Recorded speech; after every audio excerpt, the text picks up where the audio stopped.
Сәлем достар, бүгінгі кинода жасы үлкен әйел жас жігітті өз қанағаты үшін пайдаланып, жігіт жалыққан кезде өзінің шын ниетін көрсетеді. Бұны фильм барысында көріп аласыз. Достар, видео басталмас алдын арнаға тіркеліп кетуді ұмытпаңыздар. Ал біз бастадық. Екі дос машинада кете тұрып, бағдаршамда тоқтайды. Және екінші машинадағы қыздарға көзі түседі. Волтер қыздарға бір қадам жақын болғандықтан қыздарға қырыңдайды. Қыздар оны елемей кетіп қалады. Үйіне келген Маркты үйіндегілер таң қалдырады. Жақындары оның туған күнін ұйымдастырған. Марк бөлмесінен шыға тұрып, ваннада жартылай киінген Меланиге көзі түседі. Мелани іш киімінің жібін байламай, Марктен көмек сұрайды. Марк оған жақындай түскенде, анасы Таня жолын тосып, романтиканың шырқын бұзады. Бассейн қасында Марк қыздан көзін ұза алмайды. Волтер оларға ешкім бөгет жасамастығы үшін тыныш жер тауып бермекші. Марк анасының жігіті Рейннен оны алып кетуін сұрайды. Екі дос қыздарды үйіне шақырып, романтикалық кеш өткізіп жатқан бір уақытта көршісі келіп шырқын бұзады. Маркке анасы дүкенге барып келуін сұрайды. Дүкенде оны жұмысшы деп ойлаған бір әйел одан кеңес сұрады. Не істерін білмеген соң, оған қолынан келгенше көмек көрсетеді. Ол ризашылығын айтып кете жатқанда, Марк одан көзін ұза алмай қалды. Дүкеннен шыға тұрып, тағы сол әйелді кездестірді. Әйел ваннасынан су шықпай жатқанын айтып көмек сұрады. Оған жақсы ақша төлеуін де айтты. Марк ваннаны жөндеп әйелмен әңгімелеседі. Жұмысын бітірген соң, әйел оған ішімдік ұсынады. Екеуі де масайған соң махаббатпен айналысады. Таңертең Марк досына болған жағдайды айтып береді, дегенмен онымен болған әйел 40 жастар шамасында екенін айтпайды. Кешкісін Рэнди мен Таня жасанып алған ұлының қайда бара жатқанын сұрады. Марк кездесуге деп күлімдеп жауап берді. Анасы үлім күзетіп тұрып, дүние не болып жатыр, балдар емес қыздар, машинамен әкететін болған ба деп ойланып қалады. Кешкі тамақ кезінде Кариса жігіттен немен айналысатынын сұрады. Келешекте IT маман болатынын алға тартып, өзі жасаған бағдарламаны Карисаға көрсетті. Карисаның сөздеріне көре, IT компанияларда оның таныстары бар. Олармен сөйлесетінін айтты. Әйел әжетханаға кеткенде Марктың қасына бір бөтен жігіт келіп, Карисаның арам ойда екенін, одан қашуын сұрайды. Сол кезде Кариса келіп, олар бірге мейрамханадан шығады. Таңертең анасы ұлын есірткімен айналысып жүр. Соның салдарынан үйге кеш келіп жүр деген күдікпен ұлымен сөйлеседі, бірақ оны ұлы тыңдамайды. Оның үстіне кешкі тамаққа оны күтпеуін айтады. Карисаның жесір екенін, бұл зәулім үйлер оның марқұм күйеуінен қалған екен. Марк үйге келгенде анасы онымен сөйлеспекші болады, бірақ Марк ваннаға кіріп кетеді. Анасы ұлының телефонын тауып, Кариса туралы біліп алды. Кешкісін Таняның үйінің есігінің қоңырауы сыңғырлайды.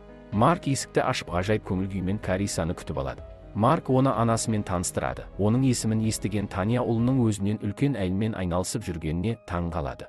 Кешкі тамақта Таня ұлының өзі теңгей әйелмен жүргенін қаралап, Карисаны өз мақсаттары үшін ұлын пайдаланып жүр деген оймен оған ұрсады.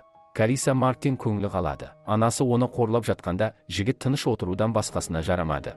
Олар Карисаның үйіне барып бассейнде шомылып жатып, Кариса оны қалап жатқанын айтады. Олар ойнап сатыға Марктың қолын кісендеп, махаббатпен айналысады. Таня интернеттен Кариса жайлы іздей бастайды. Таңертең Марк Карисаның сүйуінен оянады. Сол кезде Таня Карисадан кешірім сұрау мақсатында үйіне келеді. Бірақ түндегі қорлық үшін оны үйге кіргізбей есікті бетіне жауып қояды. Таңғы ас кезінде Маркты өзінің үйіне көшіп өтуді ұсынады. Бірақ Марк қарсы болады, өйткені анасы әрқашан оның көмегіне мұқтаж. Жаз бітуіне де бір ай қалды. Күзде Марк колледжге бару үшін басқа қалаға көшіп өтуі керек. Бұндай жауап күтпеген Кариса ашуланып оны үйінен кетуін сұрады. Рэнди мен Таня ұлын ол әйелден алыстату мақсатында ұлының атынан Меланиге хат жазады. Жігіт Меланины көрген соң, жас қызды көріп, Карисамен кездесуден бас тартты. Таня ұлына ақша беріп қыдырып қайтыңдар дейді. Олар теңіз бойына барып, өзінен үлкен әйелмен жүріп, көбірек тәжірибе жинаған Марк Меланимен сүйіседі.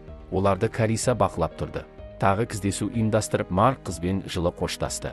Меланиді машинада Кариса күтіп алып, пышақпен қорқытады. Оған қайтып Маркпен кездесуге тыйым салады. Таңертең Марк Меланиге телефон қылады, бірақ оған түсе алмайды. Рэндиның жұмыс орнына барып, оны өзіне қаратпақшы болды, бірақ бұған еркек көңіл болмай, оны шығарып салды.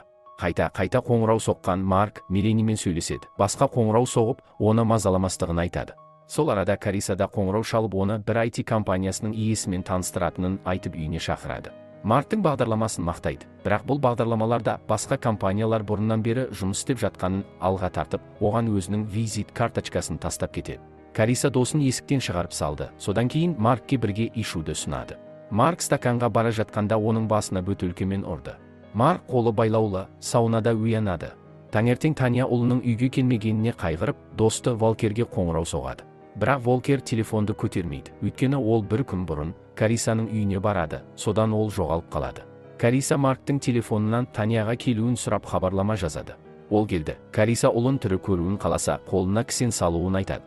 Оны саунаға ұлының қасына келді. Олардың алдына құрал қойды. Құралда бір ғана оқ барлығын айтып, бұл жерден екеуінің біреуі ғана тірі шыға алатынын айтады. Кариса бассейндің қасында отырған бір мезетте саунадан құралдың даусы шығады.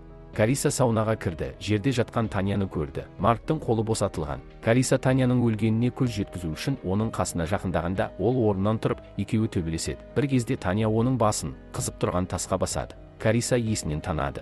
Таня ұлын алып бассейндің қасына шығады. Кариса өзіне келіп темірмен оларды өлтірмекші болғанда, Ренді келіп оларды құтқарады. Сол жерден Волтерді де табады. Арадан уақыт өтті. Таня Марк пен Меланиді басқа қалаға оқуға жібереді. Достар, осымен біздің видео өз соңына жетті. Егерде сіздерге біздің видео ұнаған болса, лайк басып арнаға тіркеліп кетіңіздер. Бұл бізге келесі видеоны шығаруға үлкен шабыт береді. Сіздермен бірге нағыз шолу. Келесі кездескенше аман